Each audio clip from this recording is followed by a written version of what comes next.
स्वागत है आपका इस वीडियो में। आज के वीडियो में हम आपको ये जानकारी देने जा रहे हैं कि जब जन्म कुंडली के नवम भाव का स्वामी इस छठे भाव में चला जाए, जिनमें से कि एक भाव तो अत्यंत शुभ है और दूसरा भाव अत्यंत अशुभ है, तो क्या फल होता है।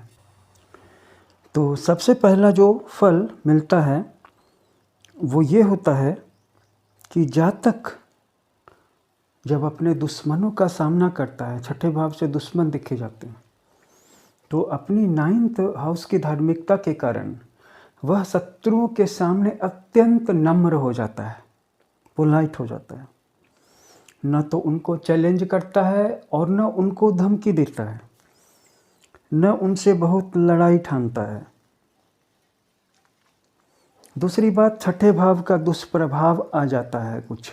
ये तो 9th हाउस का सत्प्रभाव आ गया छठे भाव पर। अब छठे भाव का कुछ दुष्प्रभाव 9th हाउस पे चला जाता है। जातक धर्महीन हो जाता है, जितने भी धार्मिक आचार विचार होते हैं ना, उनका पालन नहीं करता है। रिलीजियस लॉज का, रूल्स का, ऑस्टेरिटीज का, आत्मसंयम का पालन नहीं करता है।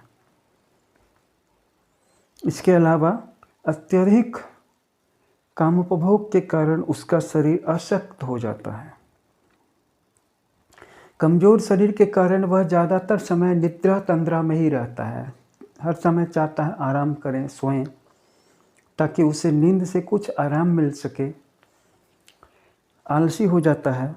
कमज़ोर शरीर से कोई मुश्किल या भारी काम हो नहीं पाता है।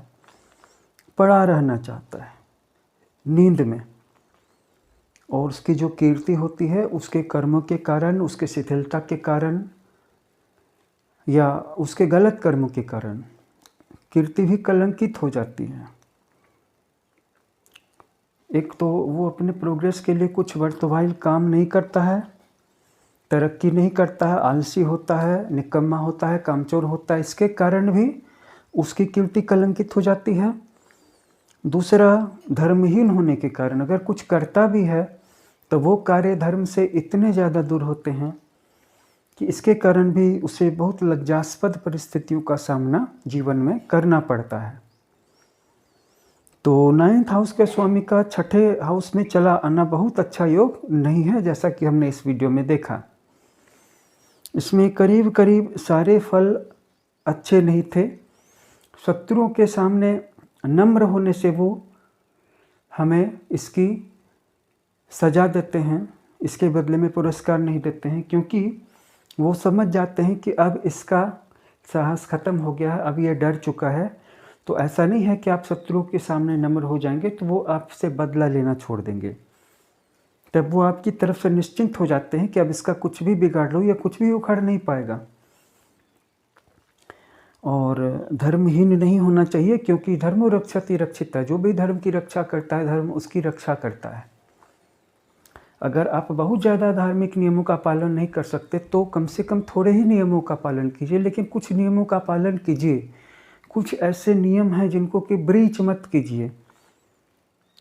और दूसरी बात, भोग भी जीवन में ज़रूरी है, लेकिन थोड़ा सा योग भी ज़रूरी है, थोड़ा सा संयम भी ज़रूरी है। सभी चीज़ों का बैलेंस रखना चाहिए। आलस्य को त्याग दीजिए, कोई भी काम करिए लेकिन जगे रहिए और बिजी रहिए। जो व्यक्ति सिर्फ सुबह भी उठ जाते हैं और जो कुछ भी फिजिकल वर्क भी मिलते हैं, फिजिकल एक्टिविटी भी करते हैं, चलते फिरते रहते हैं, घूमते रहते हैं, धीरे धीरे उनका भी समय बदल जाता है। हाँ, समय के बदलने की गति बहुत धीमी हो सकती है, लेकिन पड़े रहना, सोए रहना किसी भी समस्या का इलाज नहीं है, वो समस्या को बढ़ा देता है। तो ये बातें मैं उनके लिए कह रहा था जिनके 9th हाउस का लॉर्ड 6th हाउस में चला जाता है।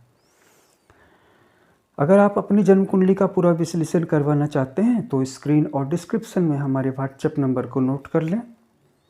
कुंडली के साथ साथ हस्तरेखा का भी विश्लेषण किया जाता है और रत्न परामर्श देने के अलावा रेमेडीज भी बताई जाती हैं अच्छी क्वालिटीज़ की। Thanks for watching.